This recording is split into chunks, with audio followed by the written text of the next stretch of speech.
Comme je l'ai dit au début de la vidéo, cela n'avait pas de sens pour moi au début. La raison en est que si vous voulez augmenter vos revenus en tant que salarié, vous devez travailler très dur. De plus, le plus gros problème est que lorsque votre revenu augmente, les impôts augmentent également. Vous partagez une grande partie de votre argent durement gagné avec le gouvernement. De l'autre côté, les propriétaires d'entreprises se concentrent sur l'augmentation de leurs dépenses, car ils en retirent deux énormes avantages. Premièrement, en augmentant leurs dépenses, ils réduisent leurs revenus imposables et finissent par payer très peu d'impôts. Deuxièmement, si vous regardez leur état financier, vous verrez que la plupart de leurs grosses dépenses sont destinées à acheter des actifs qui leur apportent des revenus supplémentaires. En d'autres termes, ce qui sort de la colonne des dépenses apparaît rapidement dans la colonne des actifs et génère des revenus supplémentaires. Par conséquent, ils continuent à augmenter leurs actifs et leurs revenus tout en payant peu d'impôts. Selon l'auteur, si vous voulez comprendre où va l'entreprise ou la personne, il suffit de regarder sa colonne des dépenses. Si la majorité de vos dépenses sont consacrées à l'achat de biens, tels que la télévision ou le téléphone, vous envoyez vos soldats dans une guerre où vous savez qu'ils seront tués.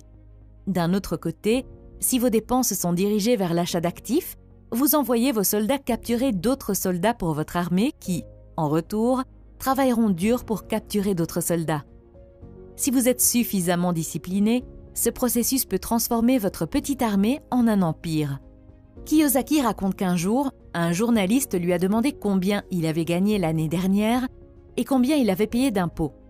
Lorsqu'il a répondu qu'il avait gagné 1 million de dollars et qu'il n'avait payé aucun impôt, le journaliste n'a tout simplement pas compris comment cela était possible.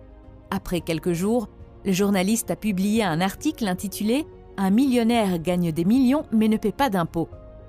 Le journaliste pensait qu'il faisait quelque chose d'illégal, mais en réalité, il ne faisait que suivre la loi.